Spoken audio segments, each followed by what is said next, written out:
Subscribe करें हमारे YouTube channel साधना gold को और पाएं वीडियोस सबसे पहले। बेल आइकन दबाना ना भूलें। राम जी छोटे थे तो एक बार राम जी ने कैकेयी माँ के नेत्र बंद कर लिए। राम जी ने कहा, माँ आज मैं आपसे कुछ मांगना चाहता हूँ। कैकेयी ने कहा, बेटा राम मांगो, तुम क्या चाहते हो? तब कहा, माँ मैं एक ही चीज चाहता हूँ, मैं एक ही चीज चाहता हूँ। हाँ बेटा, जब मैं राजा बनने लगूँ ना माँ, तो मुझे वनवास भेज देना। राम जी ने ये नहीं कहा कि मुझे 2 साल के लिए, 10 साल के लिए, 50 साल के लिए वनवास ना। राम जी ने ये कहा, मुझे वनवास भेज देना। कैकेयी माँ ने कहा कि मैं वनवास तुम्हें क्यों भेजूं?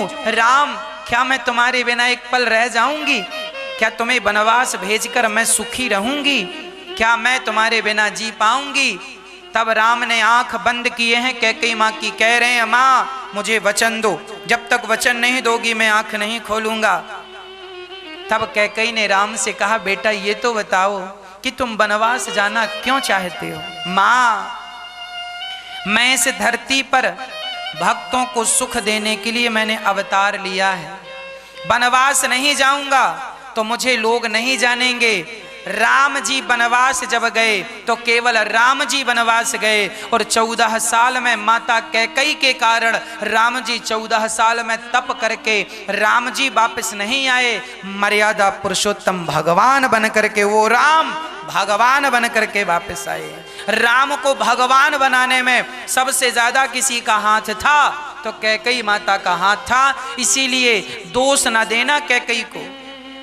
कैकेयी माँ ने राम को वनवास ना भेजा होता, राम जी ने ही कहा था कि माँ मुझे वनवास भेज देना। जब अच्छा, फिर 14 साल का ही वनवास क्यों मांगा?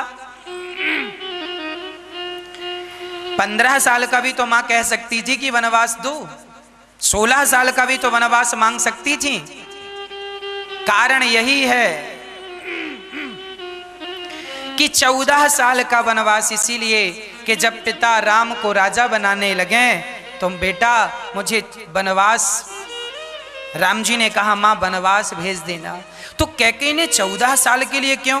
कारण था, उस दिन से, जिस दिन राम जी को कैकेयी ने वनवास भेजा, उस दिन से रावण की आयु केवल 14 वर्ष ही शेष रह गई थी। इसीलिए 14 साल का वनवास दिया। और राम जी को वनवास जाने का एक दूसरा सबसे बड़ा कारण भी था कि अयोध्या का जो राज मुकुट था वो बाली के पास था। एक बार दशरथ जी अपनी कैकेयी को लेकर, अर्थात पत्नी को लेकर जा रहे थे, रास्ते में बाली आ गया और बाली ने कहा, दशरथ जी हमसे युद्ध करो या तो अपना सिंहासन हमें दे दो, राज्य हमें दे दो। दशरथ जी जानते थे कि बाली से युद्ध करना मतलब हार जाना। तब राजा दशरथ जी ने अपने सिर का मुकुट उतार कर और बाली के कदमों में रख दिया। ये बात केवल कैकेयी को पता थी। इसीलिए कैकेयी माता ने कहा, दशरथ जी ने वैसा ही नकली मुकुट बनवा करके पहन लिया। ये बात सिर्फ कैकेयी को पता थी। और कैकेयी ने कहा कि दशरथ जी से क्या राम को नकली मुकुट पहनाओगे? इसीलिए कैकेयी ने कहा, राम जाओ, बाली को मारकर अपने असली राज मुकुट को लेकर के आओ। बाली को मारो और राज मुकुट को लेकर आओ। नकली मुकुट पहनाना है तो मेरे बेटे भरत को पहनाओ। राम तुम तो असली राजा बनने के अधिकारी हो।